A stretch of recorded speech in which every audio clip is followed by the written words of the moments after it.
فأنا ناصح لإخواني بالصدع بالحق تبيض وجوههم. السكوت في مسألة الحزبية يضرها، فاصدع بما تؤمر وأعرض عن المشركين.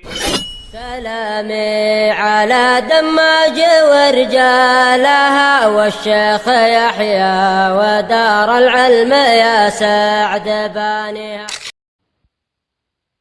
بسم الله الرحمن الرحيم. الحمد لله رب العالمين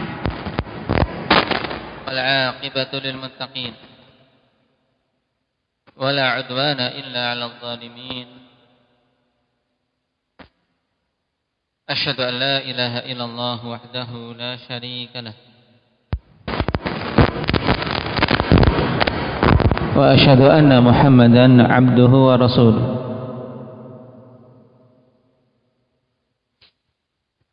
صلى الله عليه وعلى آله وأصحابه ومن تبعهم بإحسان إلى يوم الدين. أما بعد. Pertemuan yang lalu kita membahas hadis tentang keutamaan sifat al-haya, sifat malu, yang pada hadis sebelumnya juga Nabi SAW telah mengatakan bahwasanya itu minal iman, termasuk bagian dari iman. Dan pada hadis kedua dalam bab ini yang telah kita baca kemarin, yaitu dari Imran bin Husain, penegasan dari Rasulullah SAW bahwasanya al-haya la ya'ti illa bi khair. Sifat malu itu tidak datang kecuali dengan membawa kebaikan. Nah, dan al-haya yang dimaksud adalah al-haya asy-syar'i, sifat malu yang syar'i. Sifat malu yang syar'i yaitu bagaimana hakikatnya? Indaka Hanafi.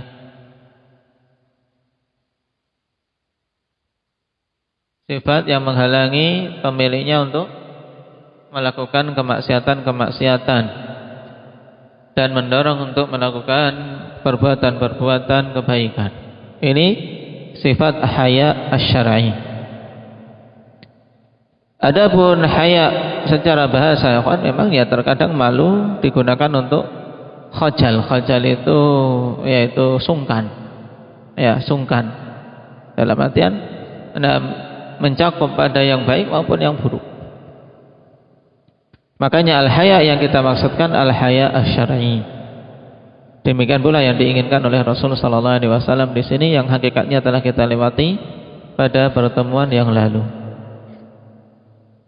Tayyib. Karena masih tersisa riwayat untuk hadis Imran, kita selesaikan membacanya. Tayyib, sambil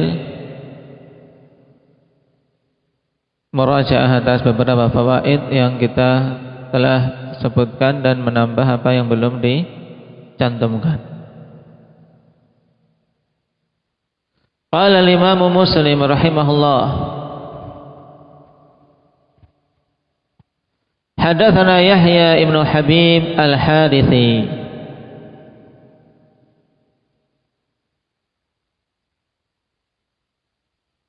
beliau seorang al-Basri thiqah. Yahya bin Habib al-Harithi al-Basri, kunyahnya Abu Zakaria, thiqah.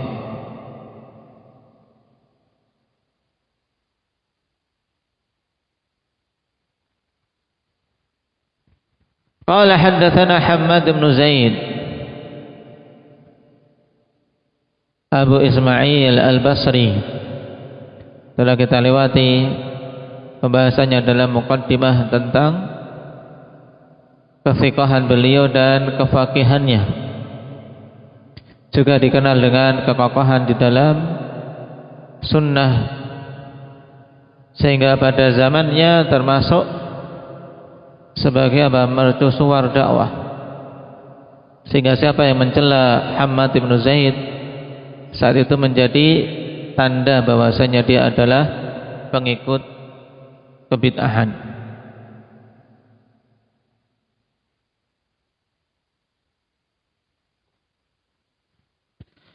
An Ishaq, yang dimaksud dengan Ishaq adalah Ishaq ibn Suwaid.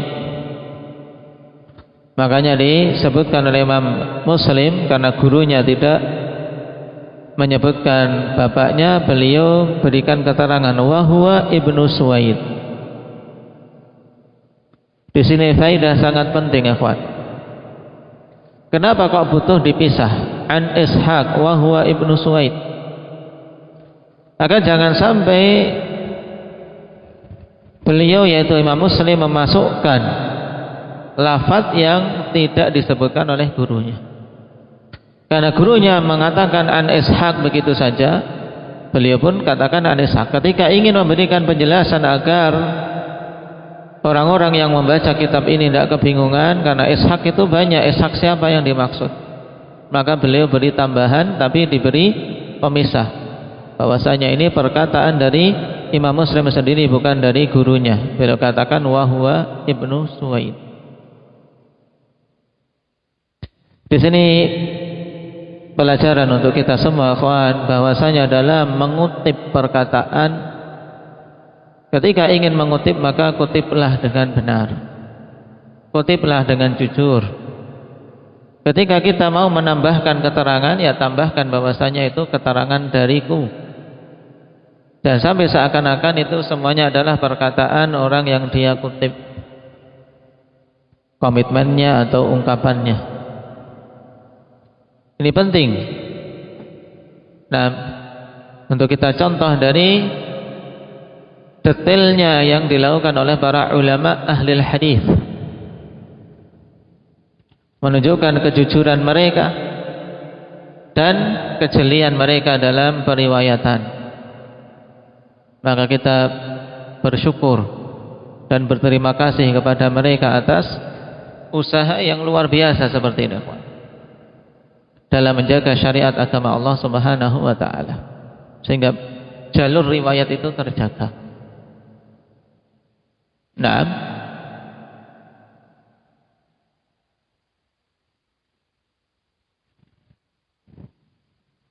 Anna Abu Qatadah haddatha, bahwasanya Abu Qatadah menyampaikan hadis, qala kunna inda Imran ibn Husain fi rahtin minna. Adapun Ishaq bin Suwaid yang disebutkan ini, akhwan, beliau adalah Ishaq bin Suwaid al-Adawi at-Tamimi al-Basri, seorang yang tingkatannya saduq dan diperbincangkan tentang apa? Tentang pemahaman nasibiyah yang ada pada dia. Pemahaman nasibiyah yaitu apa? Pemahaman di mana mereka membenci ahlul bait, termasuk di antara yang terdepannya adalah membenci Ali bin Abi Thalib.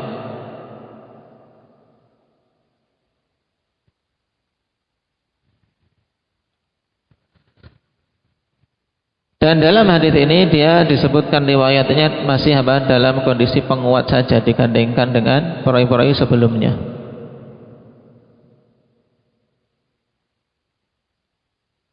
Adapun Abu Qatadah al-Adawi al-Basri, nah, diperselisihkan apakah dia memiliki keutamaan sebagai sahabi atau tidak. Nah, dan yang rajih dia seorang tabi'i. Dan Abu Qatadah al-Adawi ini beda dengan Abu Qatadah sahabi yang masyhur dikenal dengan apa? Faris Rasulullah sallallahu alaihi wasallam, penunggang kudanya Rasulullah sallallahu alaihi wasallam, yang dikenal dengan kecakapan dan keahlian dalam menunggang kuda.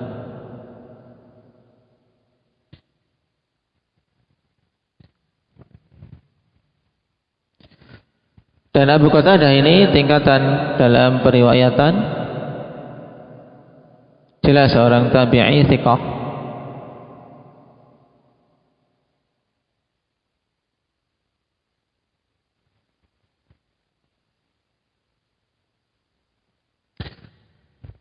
Qala kunna inda Imran ibn Husain, dulu kami di sisi Imran bin Husain, sahabat yang mulia yang termasuk dalam deretan fuqahanya para sahabat. Dikatakan oleh Muhammad ibn Sirin, afdalu man nazal al-Basrah min ashabi Rasulillah sallallahu alaihi wasallam Imran ibn Husain wa Abu Bakrah Aslam ibn Imran wa Abu Hurairah am Khaybar. Yang di antara yang paling utama yang turun di negeri Basrah dari kalangan para sahabat Rasul sallallahu alaihi wasallam adalah Imran bin Husain, juga Abu Bakrah, Aslam ibn Imran, juga Abu Hurairah pada tahun Khaybar. Dan Imran bin Husain wafat di Basrah pada tahun 52 Hijriah.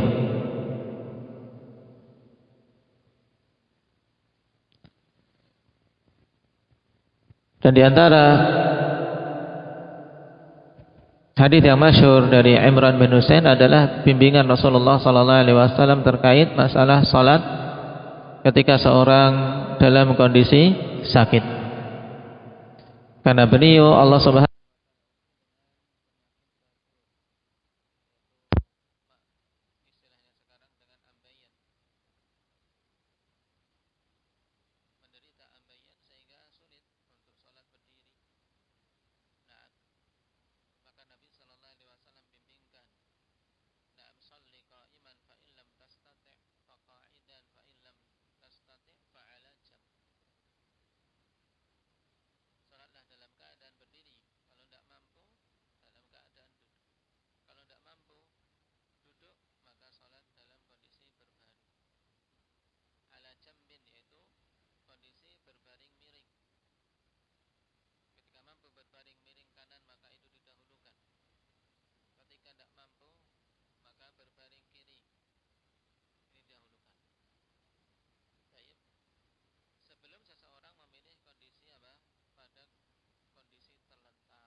Baik. Tanwin apa? Indah ya Hudzaifah.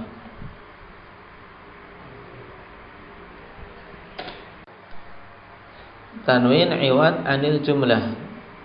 Tanwin pengganti dari apa? Jumlah.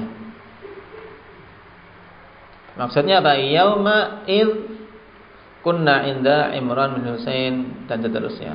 Yaitu untuk mempersingkat. Yaitu pada hari tersebut, yaitu kondisi yang disebutkan di depan. Jadi tanwinnya apa? Tanwin iwad anil jumlah, pengganti dari jumlah yang dipahami sebelumnya. Qala Rasulullah sallallahu alaihi wasallam al-haya'u khairun kullu. Rasulullah sallallahu alaihi wasallam mengatakan malu itu semuanya bagus. Qala al-haya'u kulluhu khair. Sifat malu itu semuanya bagus. Baik khairun kulluh atau kulluhu khair, semuanya mengandung makna sama, bahwasanya keseluruhan sifat malu itu nama adalah baik. Faqala Bushair bin Ka'ab, inna lanajidu fi ba'dil kutubi awil hikmah ana minhu sakinatan wa waqaran lillah wa minhu dha'fun.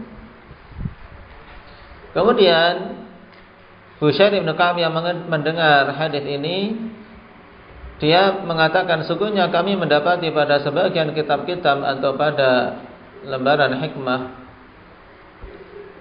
bahwasanya di antara sifat malu itu ada yang berupa ketenangan, wa waqaran lillah, ya, tenang, menjaga kehormatan diri karena Allah Subhanahu wa taala, wa minhu dha'fun, dan di antara sifat malu itu ada yang berupa kelemahan. Qala faghadiba Imran hatta marrata 'ayna. Maka ketika mendengar ini Imran pun marah sampai kedua matanya memerah. Wa qala ala arani uhaddithuka an Rasulillah sallallahu alaihi wasallam wa tu'aridu fi. Di sini Imran menunjukkan pengingkaran terhadap apa yang dilakukan oleh Bushair bin Ka'ab, di mana beliau menimpali hadis yang disampaikan oleh Imran radhiyallahu anhu. Nah,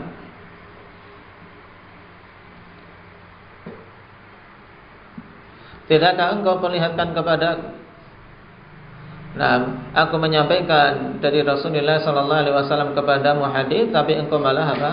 Malah menimpali, yaitu membalas dengan memaparkan dan engkau apa? Menimpalinya dengan perkataanmu. Wa tu'aridu fi. Ya, engkau membantahnya. Walaupun tentunya untuk dibawa pada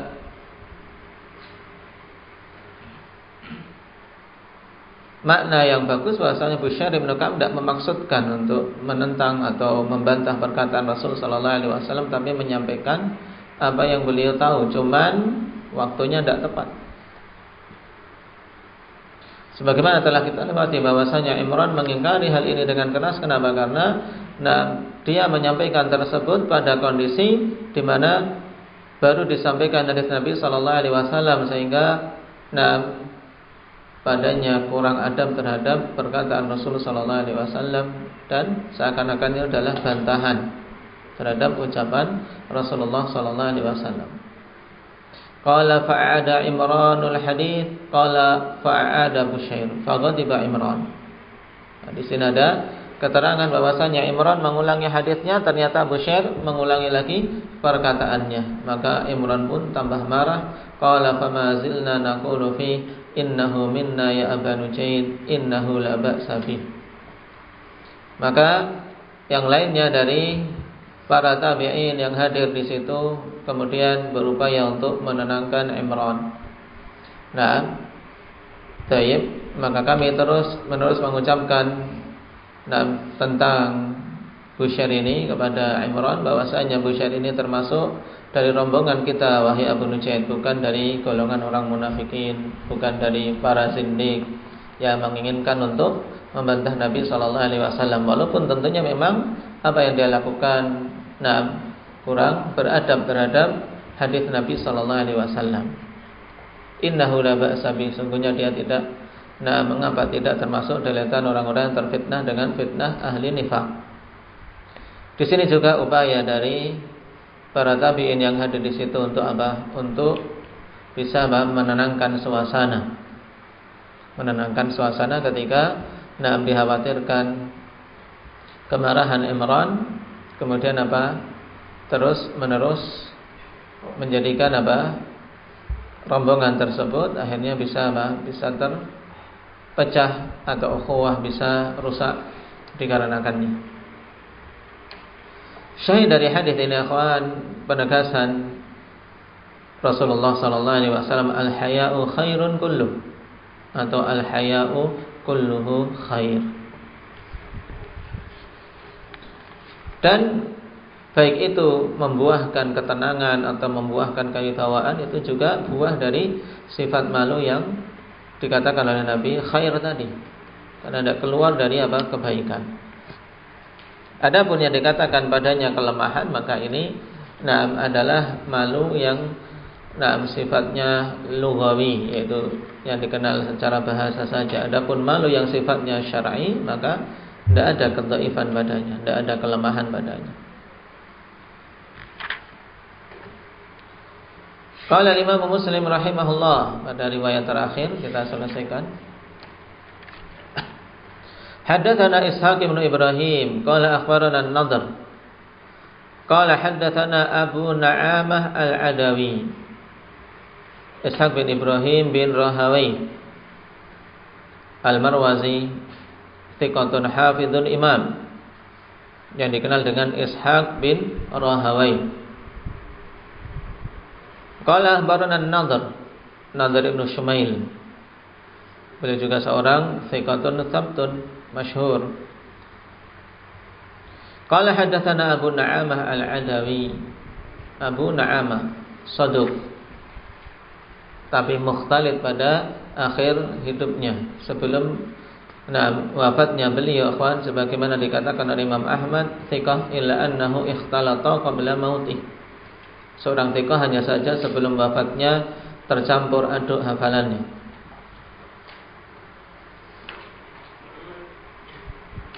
Qala sami'tu Hujair ibn Rabi' al-Adawi al-Basri. Hujair ibn Rabi' al-Adawi, dikatakan beliau adalah Abu Sawwar al-Adawi, seorang thiqah. Yaqulu an Imran ibn Husain an Nabi sallallahu alaihi wasallam nahwa hadits Hammad ibn Zaid. Jadi riwayatnya hampir sama dengan hadis Hammad ibn Zaid dengan sanad ini. Disebutkan oleh Imam Muslim rahimahullah taala untuk semakin menguatkan riwayat hadis Imran, di mana Rasul sallallahu alaihi wasallam menegaskan bahwasanya sifat malu itu semuanya mendatangkan kebaikan. Nah, setelah kita tahu ikhwan, di antara keutamaan sifat malu, maka butuh untuk seorang muslim mengupayakan sifat tersebut pada dirinya. Dan Rasulullah sallallahu alaihi wasallam telah membimbingkan kepada para sahabat radhiyallahu alaihim bagaimana cara untuk mewujudkan sifat malu yang sebenarnya. Dalam hadis yang diriwayatkan oleh Imam Ahmad, demikian pula dalam hadis riwayat Tirmidzi dari Abdullah bin Mas'ud, Rasulullah sallallahu alaihi wasallam mengatakan, istahyu minallahi haqqal haya. Istahyu minallahi haqqal haya. Malulah kalian kepada Allah dengan sebenar-benarnya malu. Qala qulna ya Rasulullah inna nastahi walhamdulillah. Maka para sahabat kemudian mengatakan, wahai Rasulullah, kami malu, alhamdulillah. Kami punya sifat malu, alhamdulillah. bukan orang yang tidak tahu malu.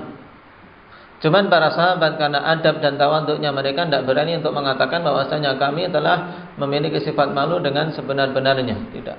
Cuman kami ada sifat malu tersebut wahai Rasulullah. Kenapa? Karena malu cabang dari iman. Ketika sifat malu tercabut secara keseluruhan berarti tidak ada iman padanya. Maka Nabi SAW mengatakan laisa dzak, bukan itu maksudnya. Nah, lalu bagaimana untuk malu dengan sebenar-benar malu pada Allah? Wal istihya walakinnal istihya'a minallahi haqqal haya. Akan tapi malu kepada Allah dengan sebenar-benar malu yaitu an tahfadar ra'sa wa ma wa'a wal batna wa ma hawa wa tatadhakkaral mauta wal bila. Kemudian wa man aradal akhirata taraka zinatan dunya. Faman fa'ala dzak faqad istahya minallahi haqqal haya. Hadis dihasankan oleh Imam Al-Albani ikhwan, dan padanya faidah sangat bagus tentang bagaimana kita mewujudkan malu yang sebenarnya kepada Allah Subhanahu wa taala. Karena malu inilah yang apa? Yang merupakan bagian dari iman, yaitu malu lillah, malu karena Allah Subhanahu wa taala. Yang pertama kata Nabi sallallahu alaihi wasallam an tahfadar ra'sa wa ma wa'a. Yaitu malu yang sebenarnya adalah engkau menjaga kepalamu dan semua bagian-bagian tubuh yang ada di kepala. Otak, mikir yang benar. Mikir jangan yang aneh-aneh. Taib, malu. Taib, mikir-mikir yang enggak jelas. Taib, mata, telinga, taib, mulut, apalagi. Ini semuanya antah fadar ra'sa wa ma wa'a. Wa ma wa'a yaitu semua yang tercakup dalam kepala ini kita jaga. Engkau jaga kepalamu dan semua anggota tubuh yang apa? Yang tercakup pada kepalamu itu. Nah, jaga matamu dari melihat hal-hal yang diharamkan, memandang pada aurat. Nah, kemudian jaga telinga dari mendengarkan hal-hal yang diharamkan, musik-musik atau perkataan-perkataan dari dua orang yang mereka tidak suka kita untuk ikut mendengarkannya. Demikian pula jaga mulut dari ucapan-ucapan kotor, caci maki, terlebih lagi ucapan dusta. Nah, karena ucapan dusta di antara hal yang dulu orang-orang jahiliyah saja sudah sangat malu kalau sampai disebar dia itu pendusta. Nah, orang-orang jahiliyah. Abu Sufyan, nah, ketika ditanya oleh Hirakal tentang kondisi Nabi kita Muhammad SAW, nah, dia saat itu masih dalam keadaan kafir. Ditanya tentang Rasulullah SAW, nah, sebenarnya dia mampu untuk berdusta. Cuman karena saat itu orang-orang Quraisy juga ada di situ, tidak ingin kemudian nanti disebar bahwasanya Abu Sufyan ketika menjawab pertanyaan Hirakal dia berbohong.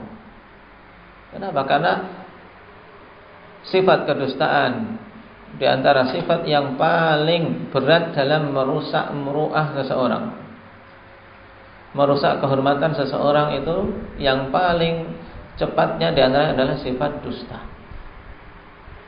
Terlebih lagi para thalabatul ilm, para pengemban ilmu, para penyampai dakwah, jangan sampai terjatuh dalam kadhib. Nah, dikatakan oleh Al-Khatib Al-Baghdadi rahimahullah ta'ala tentang apa? Tentang syarat diterimanya riwayat, akhwan. Nah, yaitu adalah, yaitu adilnya seseorang, memiliki sifat adalah. Dan ada hal-hal yang mencacati adalah. Ada 5 perkara pokok yang mencacati adalah. Di antaranya adalah kedustaan. seorang berdusta atau tertuduh dengan kedustaan. Maka siapa saja telah diketahui kok dusta dalam periwayatan, tidak diterima sudah persaksiannya. Maka hati-hati. Nah, peringatan dari Nabi SAW tentang kedustaan sangat banyak. Karena memang ini diantara induk perkara-perkara buruk lainnya. Kalau sudah tidak malu berdusta, kawan, maka dia akan menerjang hal-hal yang lain misalnya. Nah, Al-Khatib sampai mengatakan wa kullu ma thabata kadhibuhu rudda riwayatuhu rudda khabaruhu wa syahadatuhu.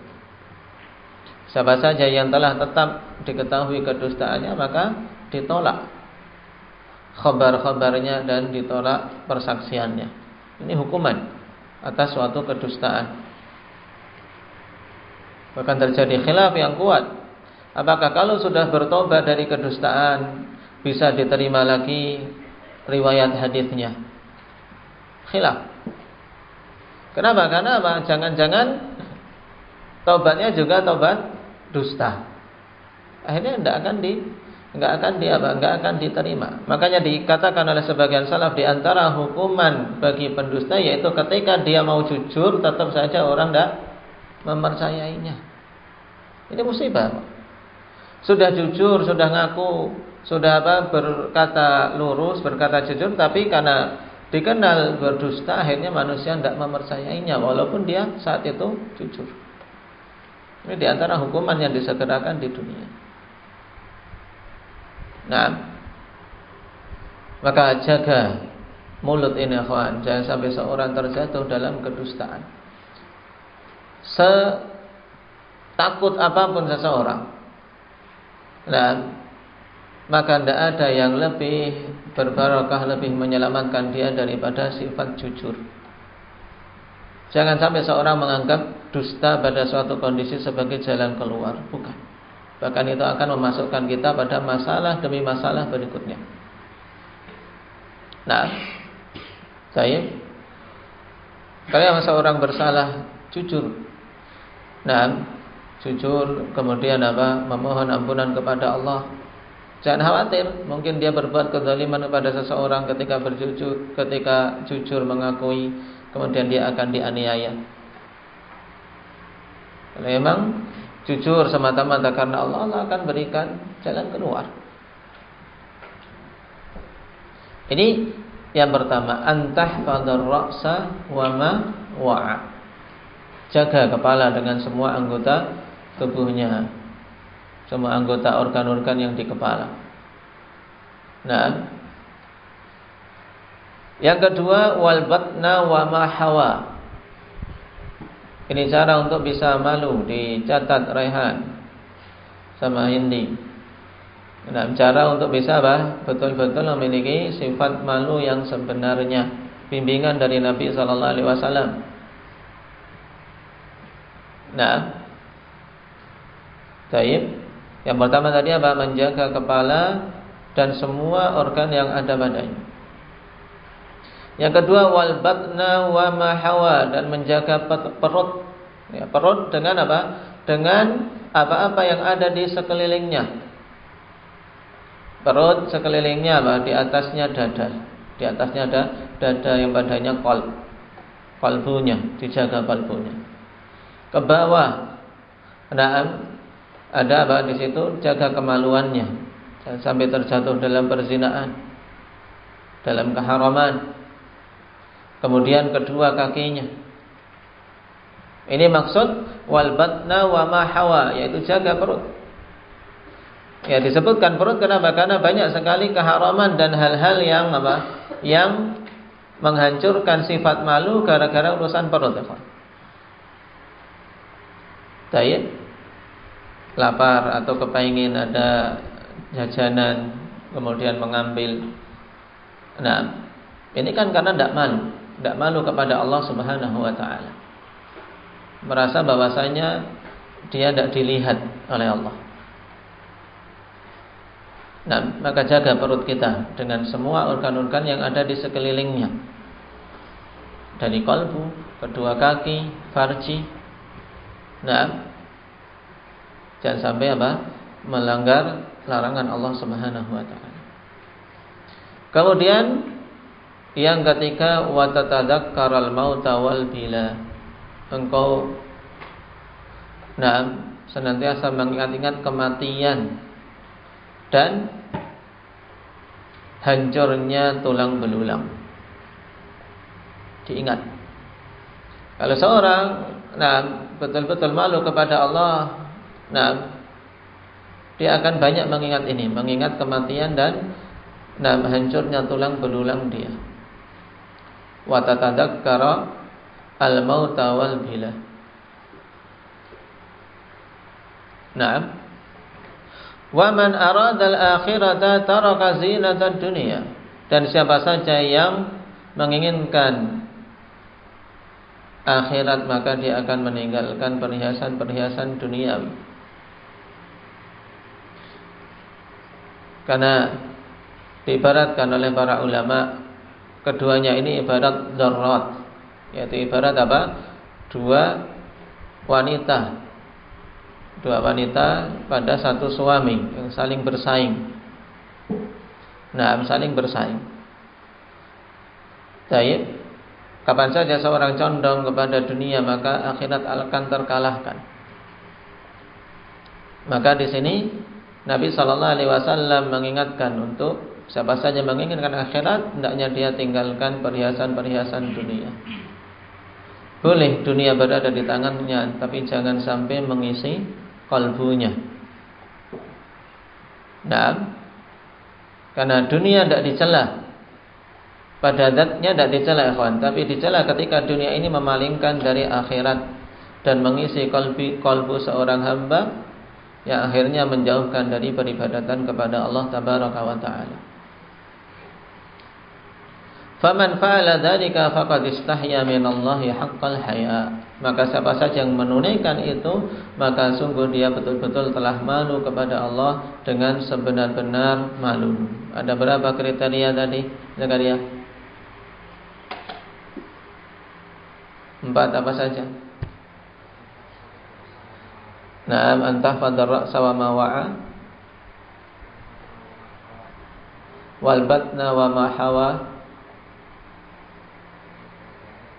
wa tatadzakkara al mauta wal bila. Yang ketiga yaitu mengingat-ingat kematian dan kehancuran tulang belulang. Terus wa man aradal akhirah taraka zinatan dunia. Siapa saja menginginkan kehidupan akhirat, ketinggian derajat di akhirat, dia tinggalkan perhiasan-perhiasan duniawi. 4 kriteria ini, ikhwan, siapa saja yang menunaikannya, maka sungguh dia betul-betul telah malu kepada Allah dengan sebenar-benar malu. Maka kita memohon pada Allah tabaraka wa taala agar diberi sifat yang utama ini. Al-haya, haqqal haya. Sifat malu yang sebenarnya. Barakallahu fikum, naktafi bihadza walhamdulillahi rabbil alamin.